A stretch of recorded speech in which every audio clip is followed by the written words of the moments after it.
Welcome to Good Morning Keys on Keys Talk 96.9, 102.5. Good morning, Keys. Keys Talk 96.9, 102.5. The Talk of the Keys. We are on 13th of August already. We'll get you some of the early election results here shortly because, of course, Tuesday is primary day. A lot of those races will be decided, as you have heard.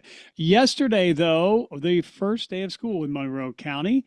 And a lot of counties across the state are going back to school the past couple of days. We're going to bring in Chuck Licis-Masson with Take Stock in Children and say good morning to Chuck. Hello, sir. Hey, good morning, Michael. How are you doing? I am doing well. So it was a busy day, roughly about 8,000 students countywide going back to school. I hear that it went without a hitch. All systems go. They are back in place, but Take Stock in Children is firmly in place, ready to start another school year. We are, as I always say, Happy New Year, Happy New School Year. It was an exciting day for students, but probably more exciting for parents to drop those kids off at school and Yes. get back to business for the school year. But yes, we started yesterday. The kids are back. My coaches are back. The team is prepped and ready. We had a conference last week in Orlando with the Take Stock Network across the state of Florida, and learned a lot and came back, and now we're raring to go. Our application process is open. So for those listeners listening in, if you know of any students or you have a child maybe eligible for Take Stock in Children, what we do is we're a mentorship program with a scholarship opportunity. So we bring in students who are economically eligible as well as academically eligible. It is for a scholarship for households in a lower income bracket. And we do have those guidelines posted on our website. And the student has to have A's, B's, and C's, good attendance, good behavior to come into the program. And when they do come into the program, we assign them a volunteer mentor, Michael, who meets with that student one day a week during the school year for about 30 minutes, 30 to 45 minutes during the school day. And that mentor plays a pivotal role in our child's life, where they help them learn self-advocacy skills, get ready for college and career, navigate through middle school and high school, a variety of different things, but just having another caring adult in his or her life to help them through the process of education and college. So it's two qualified 6th through ninth grade Monroe County students residing in low-income households. So once they hit the 6th grade, they are eligible. Exactly. I was at Sigsbee School on Tuesday. I know my coaches were in all of the open houses and back to school gatherings this week as well. And I had an opportunity to speak to the 6th grade parents over at Sigsbee Charter School in Key West and explain to them as well. So yes, we're looking at 6th grade students through ninth grade students. We will look at a 10th grade student who may have missed the opportunity. They are open to come in as well and apply. We will not turn away a 10th grade applicant, but we focus on 6 through 9 because we really want our students to have that experience all the way through, working with a mentor for 6, 7 years when they come into the program. That is really the secret sauce to our program is the mentorship. Yeah, Chuck Licis-Masson with us. Take Stock in Children. You can find out more directly at monroecountyedfound.com. I assume that is probably the best resource for us here locally. I would say so, yes, monroecountyedfoundation.com. So if you go to our website, or feel free to call at 305-293-1546, 293-1546. That's the direct line to my desk right here, and I will help you out and take your information and point you to the right direction for that application. Chuck, how are we on mentors? Do we still have a need? We typically do, because each incoming student does need to have a mentor assigned.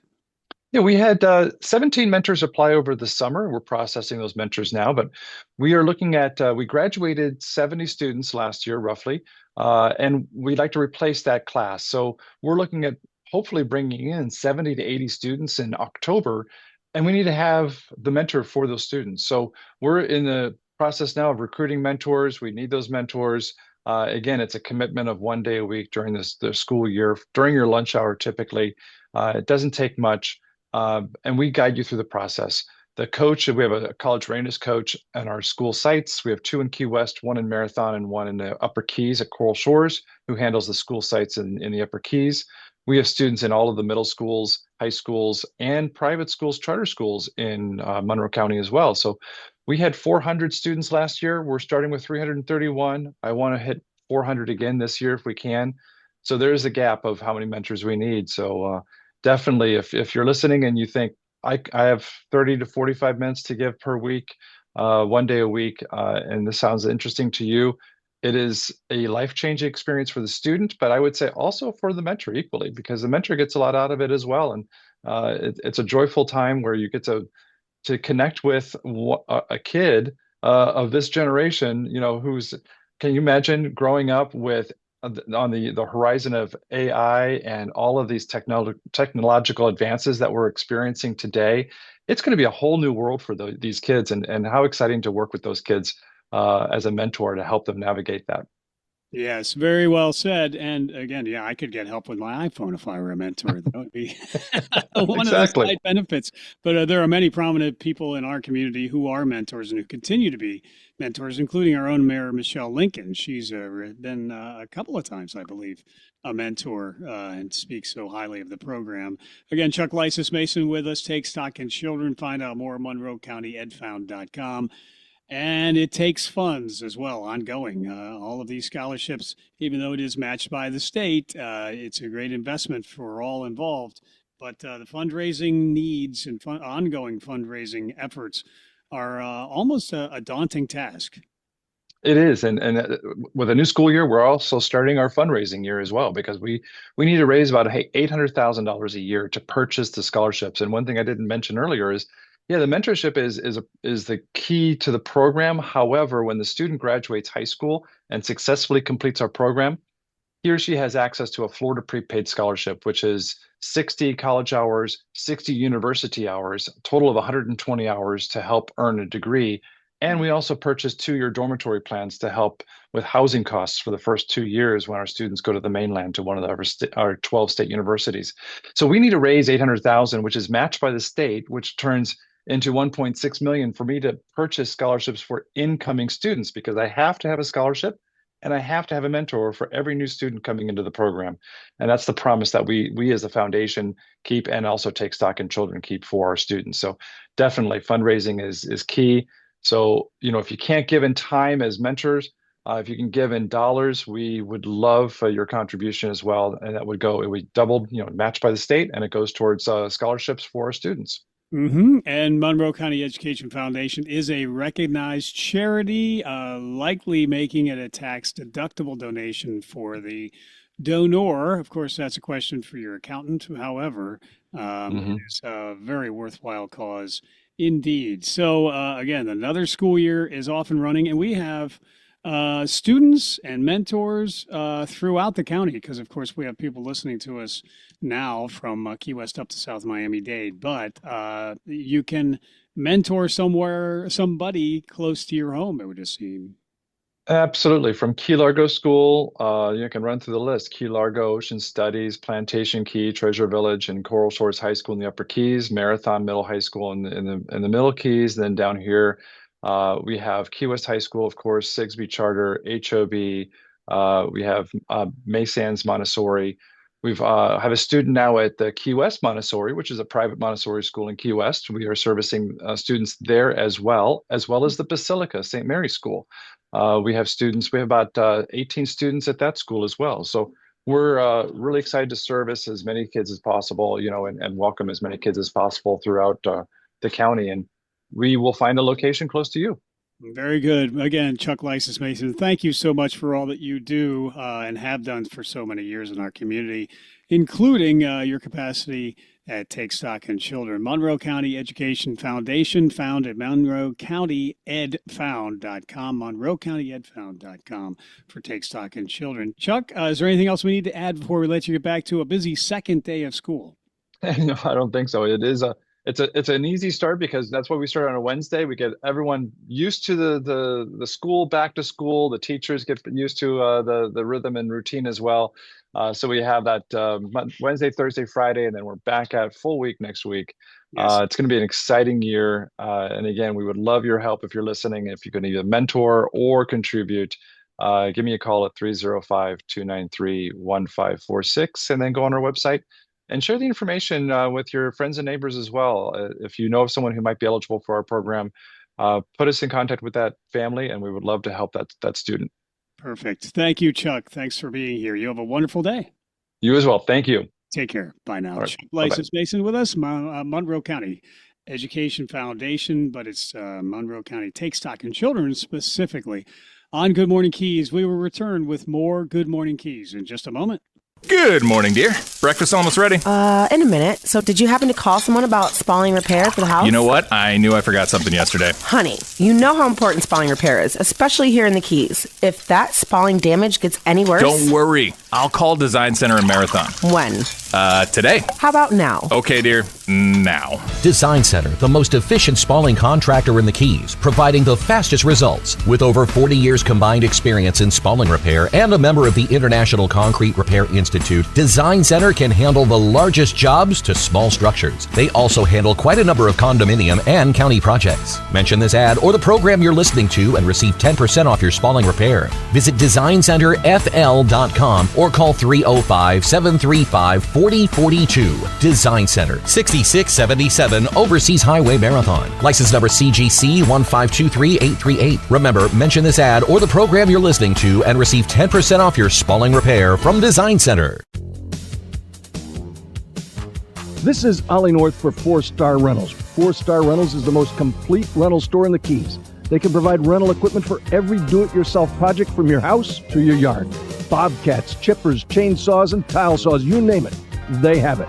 They also deliver throughout the Keys. That's 4-Star Rentals. Model marker 4.5 on Stock Island. These guys are really good. That's 4-Star Rentals. Go see them soon.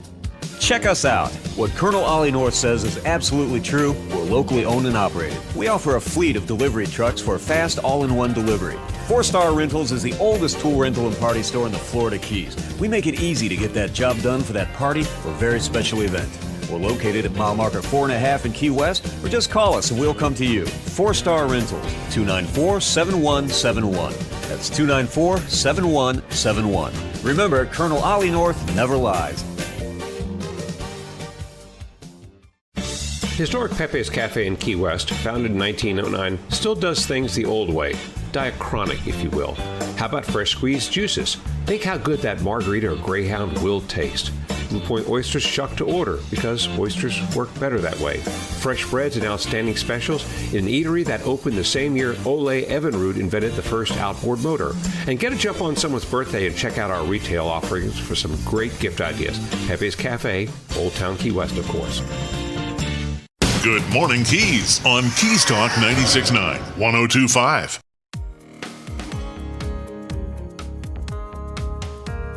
Keys Talk 96.9, 102.5. The Talk of the Keys, 8:21 on the 13th of August. We're going to say good morning to Sam Kaufman. Sam Kaufman is city commissioner. He's also running for mayor, as you know. And good morning to you, Sam. Good morning, Michael, and everybody out there in the wonderful Florida Keys and Key West. Yes, thanks so much for being here. I will remind all that they can see our conversation as well on Keys Living TV, locally channel 27, as well as Roku streaming and downloadable on your favorite app for your device. This airs at 11 a.m. and 5 p.m. daily, so we'll be able to see and hear the conversation once again. A new mayor for a real change, Sam Kaufman for mayor. You've been running for a number of months now, and we are almost down to the wire. I was just taking a look here just a little while ago, and it looks like the unofficial voter turnout is up to 8,502. So it looks like it was a fairly brisk day yesterday. That's 15.56% of the turnout in the county. Of course, early voting up to 2,690, according to Supervisor of Elections. But of course, we're focused mostly on Key West voters for your race. Right. I believe as of yesterday, it was around 3,200 voters in the city. And so it's probably around 3,500 now, given the ballots that were turned in yesterday and the early voting that continues every day. Everyone should get out to vote.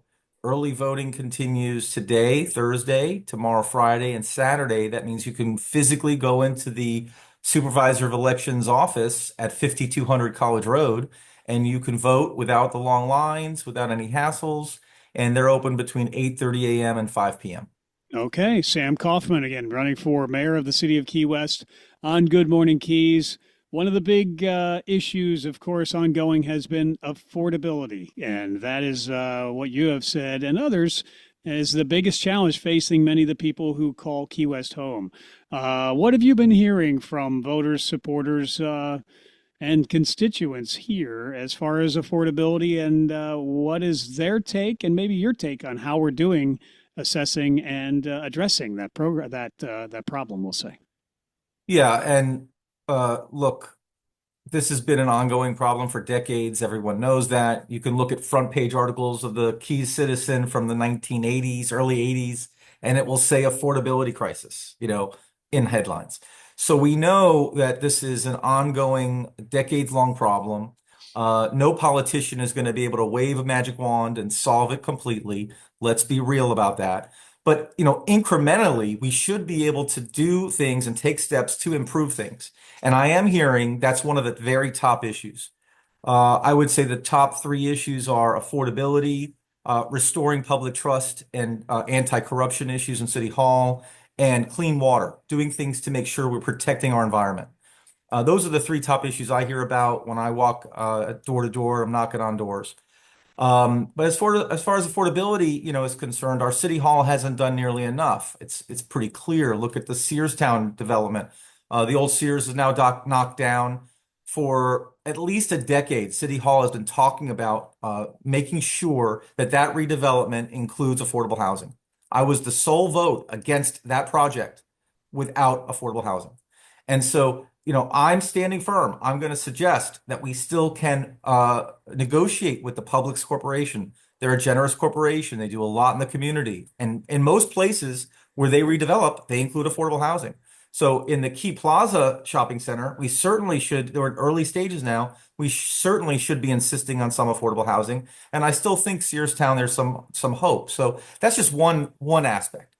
There's a lot more aspects to it, and I'm happy to talk to you more about things like the Stadium Trailer Park. We need to make sure that redevelopment is preserved and protected for housing.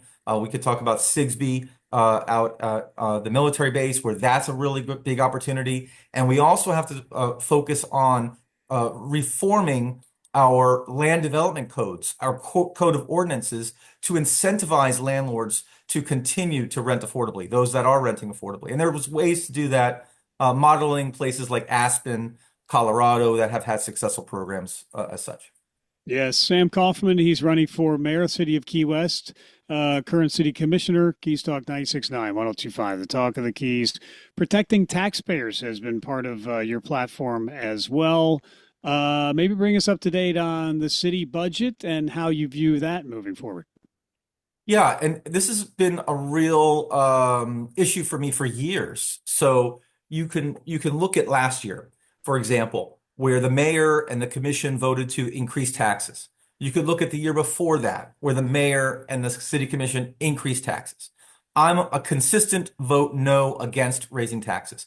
And the proof is very easy to see why taxes did not need to be raised. Each year, there's a surplus, meaning the city brought in more money than was budgeted, and that surplus exceeded what the tax increases were. So what that tells me is that they didn't need the tax increases. They had more money than they needed, and that's a consistent thing year after year after year. And it's really bad in the last 2 years to raise taxes because we have property tax reform. And we have all this new debt service because now, for the first time ever, the city of Key West is issuing general obligation bonds, meaning it's borrowing money to pay for things like the fire station and road projects and the flood mitigation project with the Florida Department of Transportation at Jose Marti Road. Those things all create a situation where there's increased pressure to raise taxes, and I am not for increasing taxes. So what we need to do is ultimately we need to reduce staff over time because the city budget is 80% payroll, and that's not sustainable. We do that through attrition, we do that through cross-training, we do that through good management, and we have to really limit the amount of debt service that we take on. Right now, the city is looking at a $4 million shortfall for the following year. So this year looks pretty good. They're saying they're not going to increase taxes, but it's sort of misleading because there's all this debt service, borrowed money that the city's going to have to pay back just a year from now that we need to prepare for. So I know it's a little complicated and it's a little bit in the weeds, but I got to tell everybody that we need to be really careful and pay a lot of attention to this. Mm-hmm. Again, Sam Kaufman running for the mayor of the city of Key West. He's a city commissioner. Keys Talk 96.9, 102.5, the talk of the Keys. And so it's still a 2-year term for a mayor. Should you become the mayor, what would be some of the first things that you would like to institute as mayor that maybe you were, not able to do as a commissioner, but with a 2-year time frame potentially? What would you, first attack? Yeah, so that's a great question. I think that my leadership style is going to be completely different. The mayor has certain powers that the commissioners do not. So a mayor can call special meetings. One of the first special meetings I will call later this month or the beginning of September will be to address sargassum. We have a public health emergency in Key West. I'm hearing when I'm knocking on doors, there are elderly people with respiratory problems living at Key West by the Sea and La Brisa who cannot leave their house because at Smathers Beach, there is an excess amount of sargassum and the hydrogen sulfide is impacting their health. We have an opportunity to partner. I've already talked to the superintendent of the Marine Sanctuary. We're going to partner with the Marine Sanctuary. We're going to address the Florida Department of Environmental Protection and NOAA. And we're going to try to begin a process to legally remove sargassum. The sargassum that's in the nearshore waters is not of any value to the marine life. We got to protect the sea turtles, and we're going to address this problem. So it's just one example of what a mayor should be doing. A mayor should be leading. We have a major problem. We have a potential solution. We need to bring people together to build consensus and address it. So that's one thing. And the other thing we really need to get to, I think, at the very beginning is have a strategic plan. We as a city for the last 2 years have not had a strategic plan. There's a lot of misleading language in city communications that talk about a strategic plan. But this is something that's been in process for the last 8 or 9 months. And they've had 3 meetings. I mean, that's not okay. What we need to do is we could bring together the commissioners to build consensus, build bonds among the commissioners and the community to identify our priorities. And that lessens the divide, that lessens the division, because we're going to build buy-in into our priorities and build unity on how we're going to move forward. So, Sam, the strategic plan we've heard about has also been called a draft strategic plan. So is that accurate? It has not yet been adopted then. Right. And by the way, look, it was a 116-page plan. Give me a break. There's no way that a strategic plan of any organization should be 116 pages. Okay. It should be maybe 8, 9, 10 pages long. Okay, it can have an index with, backup support materials, but basically it's a laundry list of everything potentially that the city could do under the sun. That's not a strategic plan. It's really an inventory of capital projects, and it's an inventory of ideas that are possible, impossible. It needs to be narrowed, and honestly, the approach should be simplified. We should be able to give each department in the city their goals for the next year, 2 years, 3 years. What should the parking department achieve in the next 2 to 3 years? What should engineering achieve? What should our police department strive for? That would be attainable and measurable. So at the end of the year, at the end of the 2 years, we can look back and say, oh yeah, we were successful. We did this, we did that, we did the other thing. And that is what I want to see in a strategic plan. And I also want to focus on employee morale, because I'm hearing in the city that morale is really low. And we need to address that. We need to make sure, first of all, that the city is well functioning and that people feel good about their jobs and they feel good about City Hall. And it's not just the public, it's also our employees. Sam Kaufman, running for mayor for the city of Key West. You can find out more at kaufmanforkeywest.com. He is also your city commissioner for many years, and we thank you for your service to our community in that capacity and many others as well. So, Sam, there's still a lot of talk about property tax reform from the state, even though it went, and you as a lawyer can probably explain it better than I can, I'm certain, but the language is being refined, and it still appears that it will be a voter referendum, if I'm not mistaken. Right. What implications does that have for local government? What challenges might that pose, if any, for the city of Key West if that passes, which it looks like it may?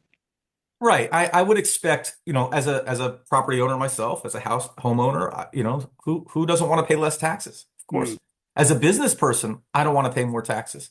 I think I'm maybe one of only two business owners on the city commission now. And so I understand as a business person what it means to make payroll, the challenges of being in business, especially in Key West with our labor force. I understand all of this, I've been in business for 25 years. So that is something that is important to me.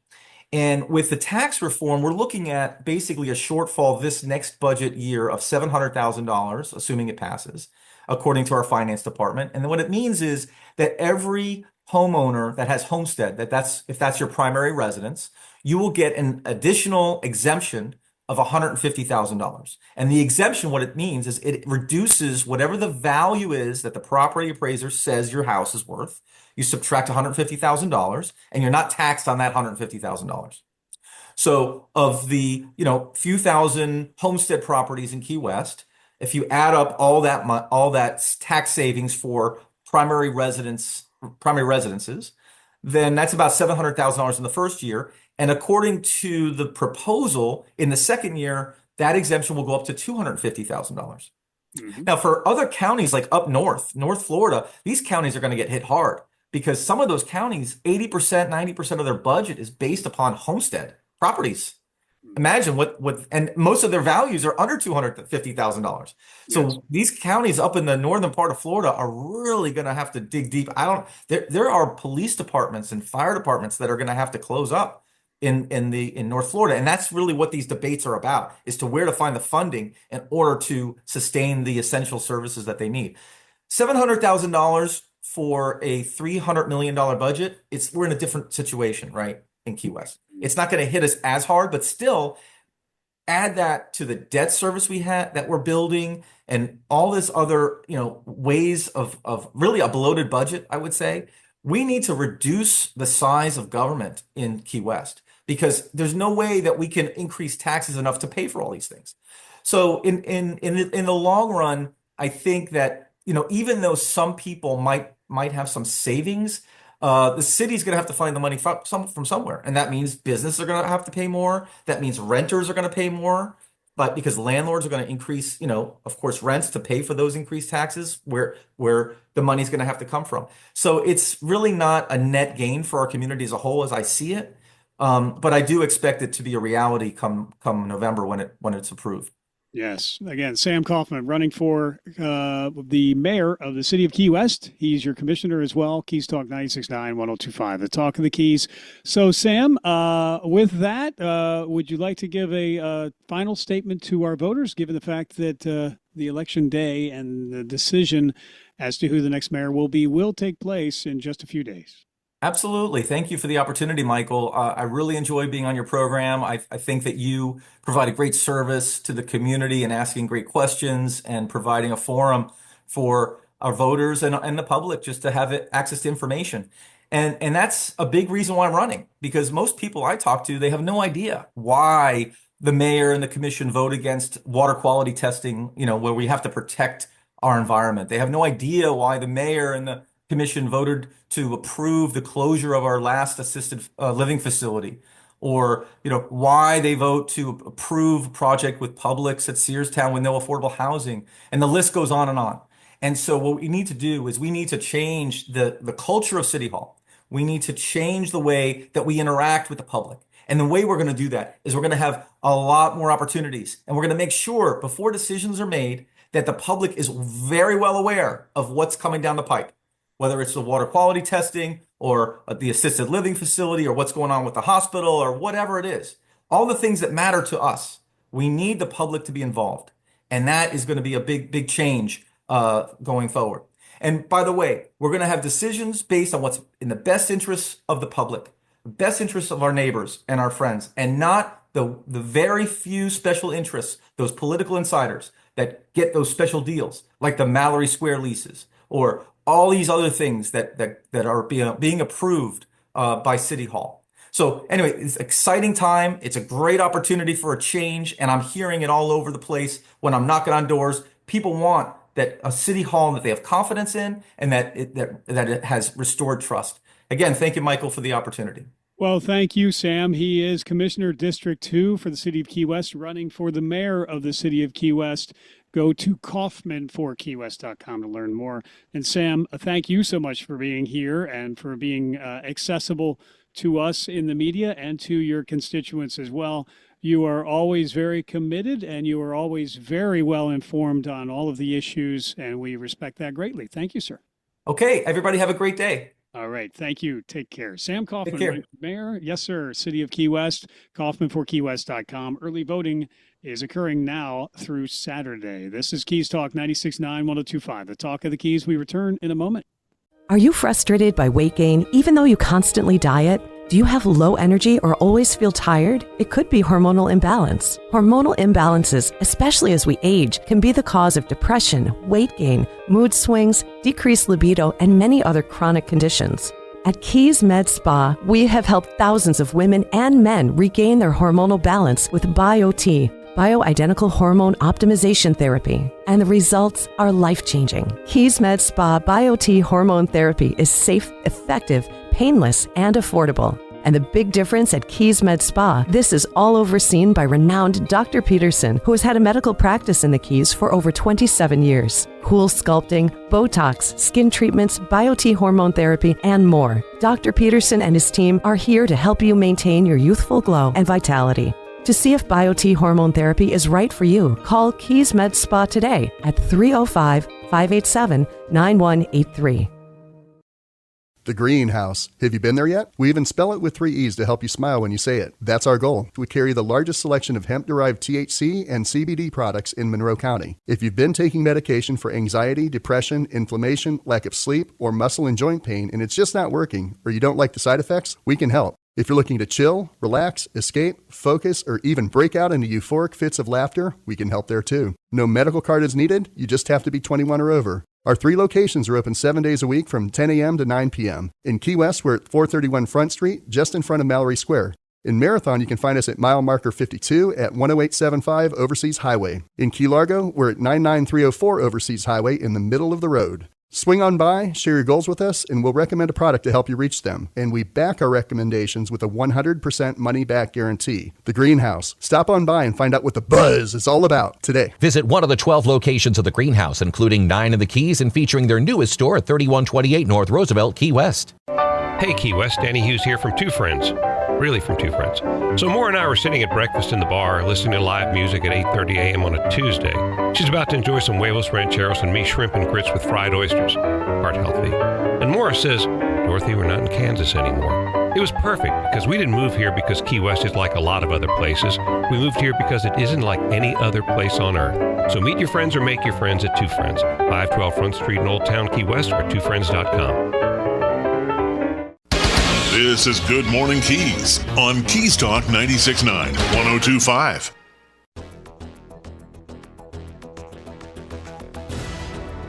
And good morning, Keys. Keys Talk 96.9, 102.5. The Talk of the Keys, the second full day of school in Monroe County. Back to school yesterday, of course. And we're going to say good morning to Mayor Michelle Lincoln. She is mayor of Monroe County. Good morning to you, Mayor. Good morning.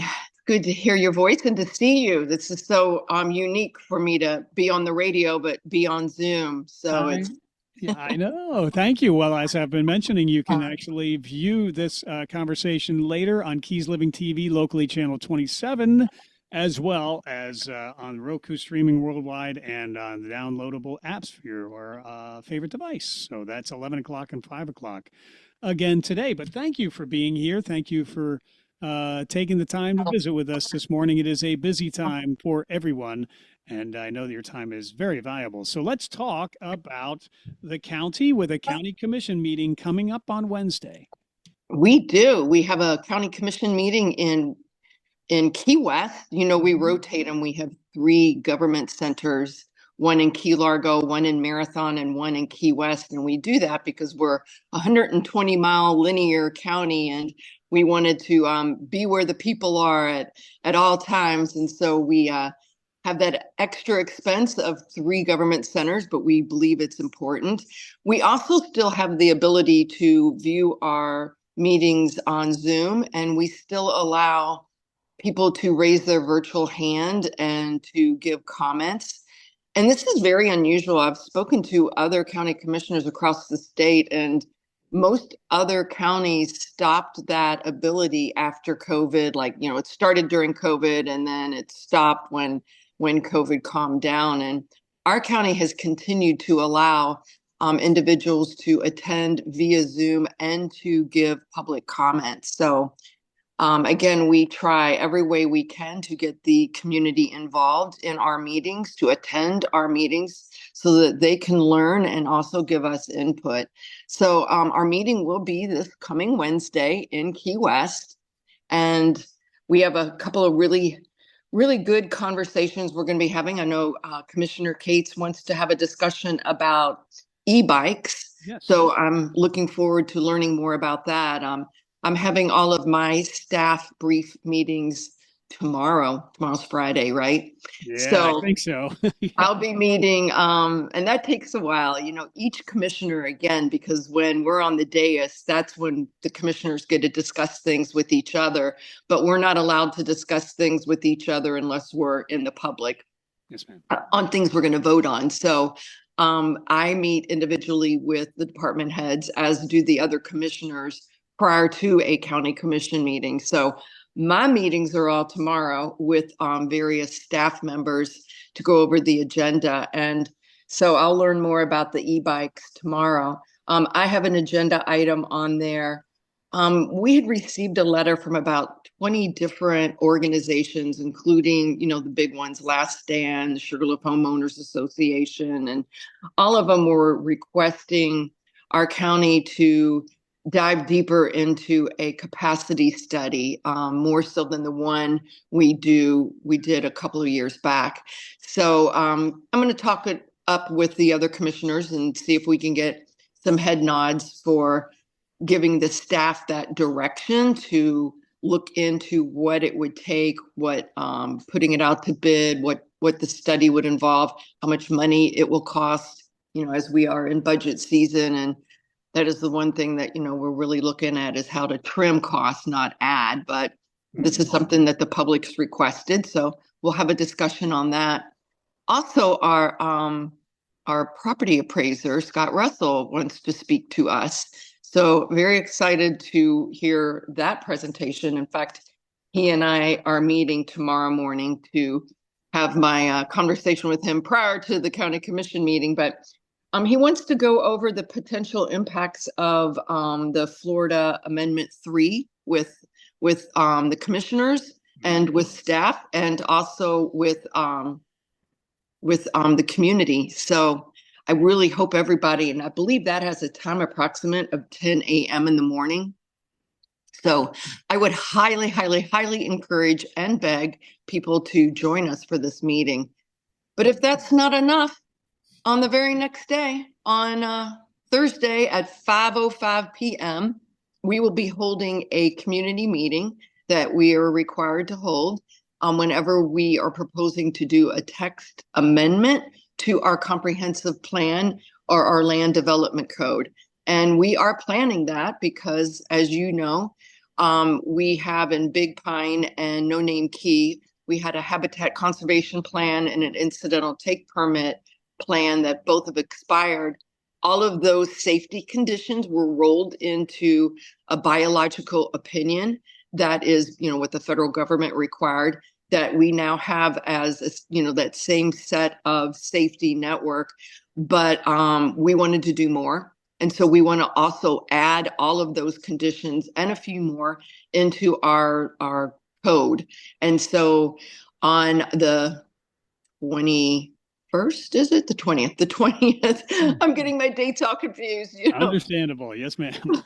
But again, that is on our website, and that will be a Zoom meeting. So I, again, encourage all of our listeners to attend that. I know we have been working, staff and myself have been working with Last Stand, with Save Our Key Deer, with the Key Deer Protection Alliance, and also the Big Pine United groups. Those 4 groups specifically have been meeting with staff. They've been exchanging emails and have another date, I believe we're just now getting set up to continue to work on making sure that we have all the protections in place for our endangered species in Big Pine and No Name Key. It takes some time, though. It's always a process when you have to add things or amend our comprehensive plan. So this will be the first of many meetings to make sure we can add those conditions. Very well. Mayor Michelle Lincoln, Commissioner, Monroe County, Keys Talk 96.9, 102.5, the Talk of the Keys. Yes, that is a complicated issue that you've been helping us to unpack over the past couple of weeks. But again, that meeting is Thursday, August 20th, beginning at 5:05. It is via Zoom, so we are encouraging all to take part in that and to help understand. But again, the commission is looking to roll that into the plan overall, the comprehensive plan. That's what I'm looking for. So anyway, we will look for further updates on that as we continue to protect the species in Big Pine. Absolutely, that's important. Yes, so it's going to be a really good meeting, and I always invite everybody to please attend and give us your input. And I would also like to take this opportunity to invite everyone to go out and vote if they haven't.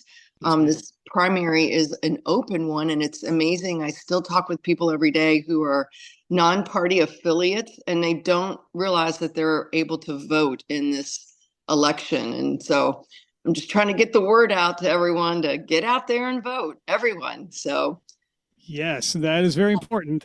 Get the mail-in ballots back if that's your choice, or vote on election day. But early voting goes through Saturday.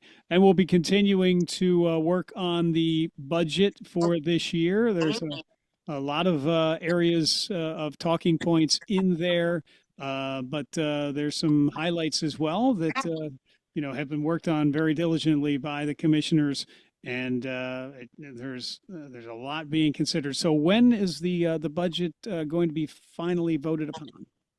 That won't happen until September. Okay. So we are still in our summer studies, where each department is seeing if they can trim anything else out of their budget. So we set the preliminary budget, and people will be getting their trim notice. That is the highest the budget can go. And what we try to do over the summer months is whittle away at it and come in lower. So right now it is 1.5% millage rate above last year's. So we're working diligently to see if we can't, like I said, find something else to cut. Every department is meeting with our administrator and looking at the budget again for each individual department, see if there's anything else that can be cut. And then we will be having our final budget. I think it's September the 14th. Off the top of my head, Michael, I believe that sounds right. But also, I was going to mention too. Again, we have the referendum that, even though the language may be reworked due to the court hearing and court ruling, it still will most likely be on the ballot in the fall.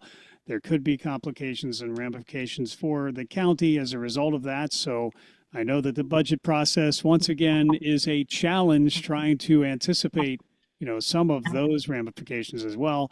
But you did mention the increase in the millage rate. However, it's been noted that will be necessary to accommodate the fire rescue and unincorporated local road patrol salary increases, among others.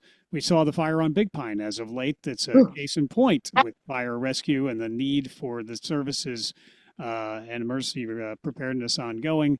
Also, the budget, it's noted that that will still be likely the lowest millage rate in Florida once again. So there are positives there to note.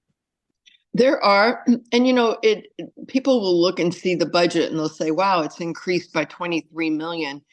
And I always want everyone to understand that is because of grant money we receive for a lot of our projects.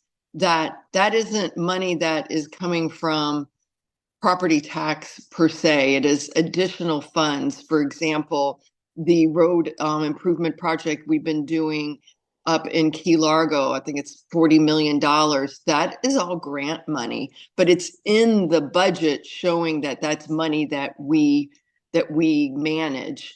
Another example of that would be this year, we have a $23 million increase, and that is specifically because the Tourist Development Tax Council is releasing some of their reserve funding to invest in infrastructure and capital improvement projects that benefit our residents and our tourists. And so when people look at our budget, I always feel it's really important to make those comments that, for example, the whole budget for the Key West International Airport, I believe that project was $109 million. Again, don't quote me on that number, but it was a significant amount of money. But all of that came from grants from the FAA and from the price of ticket sales. And so, again, it's reflective in our budget, but that doesn't mean it's from ad valorem property tax. So I always want to make that distinction and explain that, because the budget is extremely complex. It is very, very complex, and it's noted here the total budget, $181.1 million, is from ad valorem. Taxes, 69.9% of that is for public safety, law enforcement, fire rescue, detention centers, medical examiner, etc. So that is important to note. It is. And then you add our constitutional officers, because their budget also comes out of our ad valorem taxes that we pay. So, for example, supervisor of election, the property appraiser, the sheriff, the tax collector, the clerk of court. And so they come to us with their budget, and then the county commissioners approve their budget and add that into the ad valorem. So it's complicated, but when you add that with the public safety, that comprises 90% of our budget from ad valorem, which leaves 10% for our state mandated cost share for Medicaid, for veteran affairs, for our parks and our beaches, for running of government, which means our code compliance department, our building department, our permitting department, our planning department. It also goes for libraries, for veteran affairs, for guardian ad litem. So those are all of the items that ad valorem taxes are used for. Yes, ma'am. Well, thank you for that clarification as well. We are speaking with Mayor Michelle Lincoln. She's your County Commissioner, District 2 as well, on Good Morning Keys. Well, Mayor, I know you've got a busy day to get to, and we certainly appreciate your time very much for being here this morning. Is there anything else, though, that we should mention at this time? School's in. Be careful, please, everyone out there. And if you have children in school, I hope you all have a marvelous, happy, successful school year. And again, a cordial invitation to everyone who's registered to vote in Monroe County to vote. Use your voice. Yes, ma'am. And thank you for all that you do, including being a repeat Take Stock in Children mentor. We were speaking with Chuck Licis-Masson earlier and noted, again, your service in that capacity. So thank you. It's, you know what, if you're not a Take Stock in Children's mentor, I would encourage you to learn more about it, because it is an absolutely wonderful program. It allows you to keep the pulse of the youth, hear what's going on in school, see it firsthand, and make a difference in a child's life. And they actually make a difference in your life as well. So I fully believe that. And thank you so much for your unselfish service in that regard and in many others. You have a wonderful day, Mayor. We will talk to you and see you soon. Okay. Take care, everyone. Bye now. Bye now. Keys Talk 96.9, 102.5, the talk of the Keys with Good Morning Keys. We'll be back in a moment. Good morning, dear. Breakfast almost ready? In a minute. So did you happen to call someone about spalling repair for the house? You know what? I knew I forgot something yesterday. Honey, you know how important spalling repair is, especially here in the Keys. If that spalling damage gets any worse... Don't worry. I'll call Design Center in Marathon. When? Today. How about now? Okay, dear. Now. Design Center, the most efficient spalling contractor in the Keys, providing the fastest results. With over 40 years combined experience in spalling repair and a member of the International Concrete Repair Institute, Design Center can handle the largest jobs to small structures. They also handle quite a number of condominium and county projects. Mention this ad or the program you're listening to and receive 10% off your spalling repair. Visit DesignCenterFL.com or call 305-735-4042. Design Center, 6677 Overseas Highway Marathon. License number CGC 1523838. Remember, mention this ad or the program you're listening to and receive 10% off your spalling repair from Design Center. This is Ollie North for 4-Star Rentals. 4-Star Rentals is the most complete rental store in the Keys. They can provide rental equipment for every do-it-yourself project from your house to your yard. Bobcats, chippers, chainsaws, and tile saws, you name it, they have it. They also deliver throughout the Keys. That's 4-Star Rentals. Model marker 4.5 on Stock Island. These guys are really good. That's 4-Star Rentals. Go see them soon. Check us out. What Colonel Ollie North says is absolutely true. We're locally owned and operated. We offer a fleet of delivery trucks for fast all-in-one delivery. 4-Star Rentals is the oldest tool rental and party store in the Florida Keys. We make it easy to get that job done for that party or very special event. We're located at mile marker 4.5 in Key West, or just call us and we'll come to you. 4-Star Rentals, 294-7171. That's 294-7171. Remember, Colonel Ollie North never lies. Historic Pepe's Cafe in Key West, founded in 1909, still does things the old way. Diachronic, if you will. How about fresh squeezed juices? Think how good that margarita or greyhound will taste. Blue Point oysters shuck to order because oysters work better that way. Fresh breads and outstanding specials in an eatery that opened the same year Ole Evinrude invented the first outboard motor. And get a jump on someone's birthday and check out our retail offerings for some great gift ideas. Pepe's Cafe, Old Town Key West, of course. If it's happening in the Keys, you will hear about it here. This is Good Morning Keys on Keys Talk 96.9, 102.5.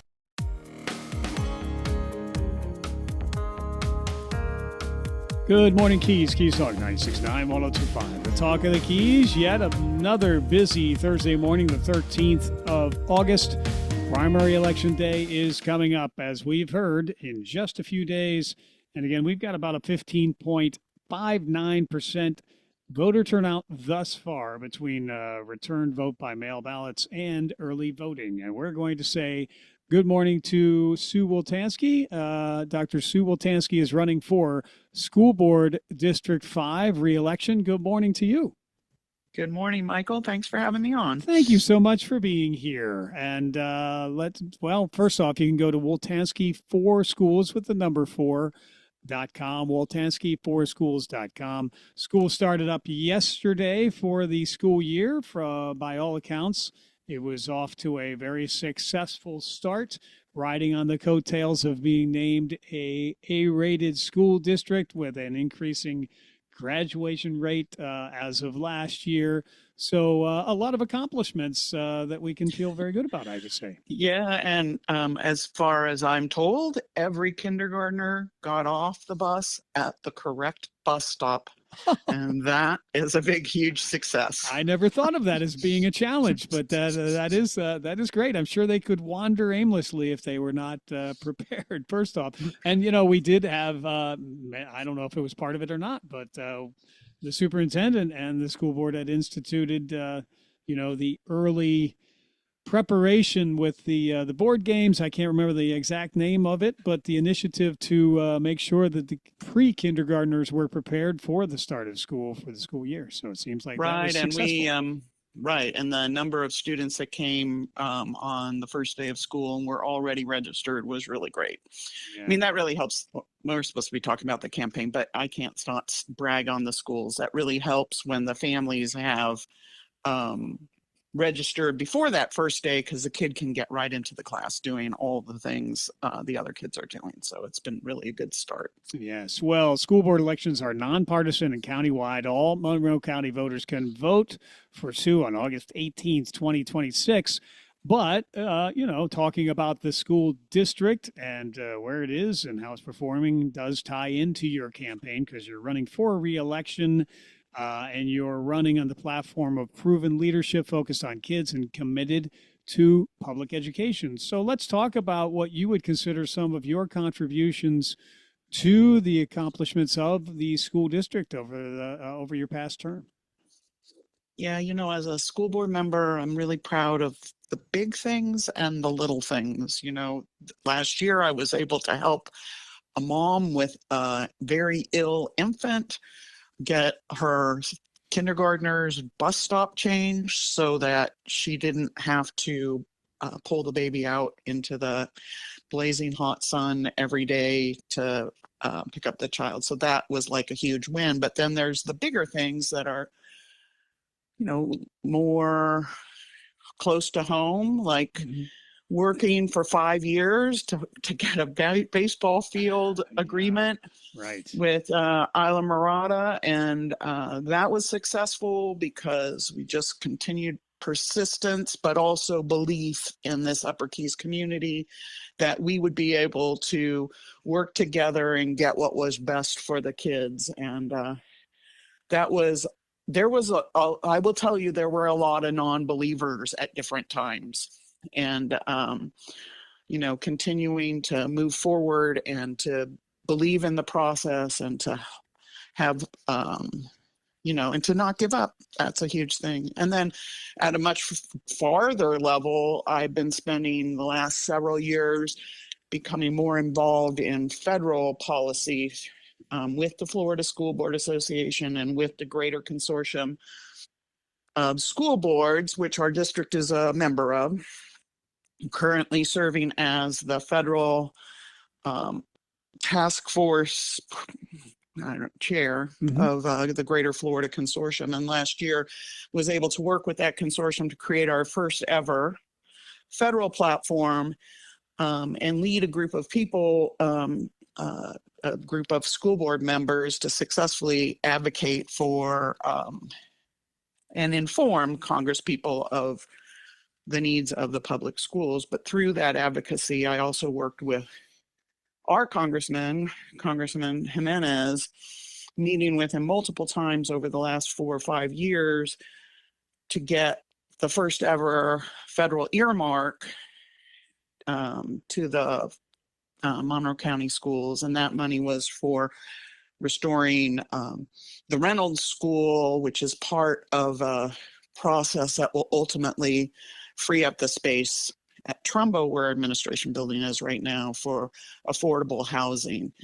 And that was a long process, not because of any difficulty in communicating with the congressman's office. They immediately saw the value of the project, but because the federal government couldn't, earmarks are part of a budget, and they continued on these continuing resolutions year after year. So we had the money if we had a budget. And so finally they got a budget, and that was able to pass. So that was, honestly, it was a great success, but it was also a really great learning process for me about how the federal government works. And I think also about how people think, in this world that everyone thinks everything is so divided. I mean, there was really no partisan politics between Congressman Jimenez's office and me and the school district. We were all just working for the kids of Monroe County, and that is really how government is supposed to work. Very well. Yes, Sue Woltanski is running for re-election, School Board District 5, Keys Talk 96.9 The Talk of the Keys. Also, I would say another success we've been hearing a lot about is the fact that there were no teacher vacancies in the classroom for the start of the school year. It's my understanding that was the case anyway. And that is a huge accomplishment. Typically, there are vacancies yet to be filled. And I know that you did support teacher pay increases, which could have certainly led to the fact that we've been successful in recruitment as well. That's important. Yeah, that is really a joint effort, not just the school board, but the community. The community is asked every 4 years to approve a $500,000 sales tax or property tax to go towards teacher salaries. And they've been doing that for about 20 years. And, it's overwhelmingly approved by the voters. And it is what allows us to be the number one starting teacher salary in Florida. And also we have, it's harder to calculate the average teacher salary, but our average teacher salaries are really quite good. And although it's so expensive to live here, it still makes it a challenge. So that continues to be priority of the board, is to make sure that the teachers are not only high quality and respected, but also that they can afford to live here, because that is one of the things that makes our school so strong. Also is that our teachers are part of our community. Yes. Well, it is Dr. Sue Woltanski. She is running for re-election school board member, District 5, Keys Talk, 96.9, 102.5, the Talk of the Keys. So this would be your final term, is that correct? Yes. After my first election, the legislation put into play 8-year term limits, but they didn't start until my previous election. So I have one more term. Actually, everyone who was elected with me in 2022 has one more term, and then it will be 8-year term limits after that. Okay. And what would you like to accomplish in your final term? Well, on a personal level, I just really like the idea that when I first ran for school board, those kindergartners will be crossing the graduation stage, and because they will have had 12 years. And so for me, I think it's like really a nice end point. But I want us to continue to focus on student needs. I know there's going to be challenges financially because of multiple things happening in the state. But I want to make sure that the financial challenges don't affect the great things that we're working on in the classrooms, and our expansion of advanced coursework and career and technical programs, making sure all the kids have access to the arts, that our youngest ones are having field trips. I mean, I remember when my daughter was in kindergarten, her teacher told me that one of the hardest words for the kids to understand was city, because they would show a picture in kindergarten of these, like a New York kind of city, and the kids would not know what that was. So field trips matter to our kids down here, while the rest of the kids in the city are coming here for their field trips. Our kids also need to see what the world looks like, off the island every now and then. So it's important to get that outside perspective. Absolutely. Right. Yeah. If they don't know what the world looks like, then it's hard for them to make, to have critical thinking skills if they can't think beyond, our small island, our lovely little small island world. Yes, ma'am. Well, again, Dr. Sue Woltanski, she's running for re-election for School Board District 5, running for her final term then, looking to keep students first, support teachers, strengthening mental health supports, and fiscal responsibility are part of your platform and part of your aims and goals looking forward as well. And again, early voting is going on now.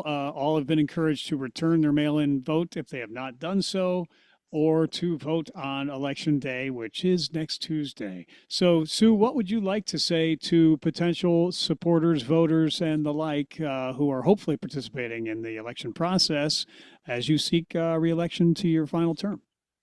I guess first of all, I don't want people to think of August as a primary. For Monroe County, it is not a primary this year. Yes.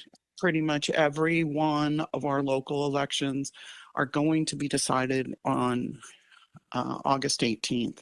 So it is an important election to participate in, and I'm hoping everyone will get out and vote. Very well. As for myself, I'm a public education advocate. I'm not ashamed of that. My goal is to make sure that every child has access to a safe, high quality public school education. And I also believe that the choice that most families would make is to send their child to, an amazing public school down the street. And that is something that we can provide here, and we do provide here in Monroe. And I'm hoping people all see the value of our public schools and will vote for a public education advocate to continue leading them. Very well. Sue Woltanski is running for re-election, School Board District 5. Woltanski4schools.com with the number 4 is where you find out more. Thank you, Dr. Sue, for being here this morning. We appreciate that very much, and you have a wonderful day. Thank you, you too, and everyone be safe out there with those school buses. That is absolutely right, and heed those school zones as well. They're in full effect. Have a great day, ma'am. We'll talk soon. Thank you so much. Bye-bye. Bye-bye. Dr. Sue Woltanski, she's running for School Board District 5. Keys Talk 96.9, 102.5, the Talk of the Keys, running for re-election. And this is Keys Talk 96.9, 102.5, the Talk of the Keys. Time to join Glenn Beck.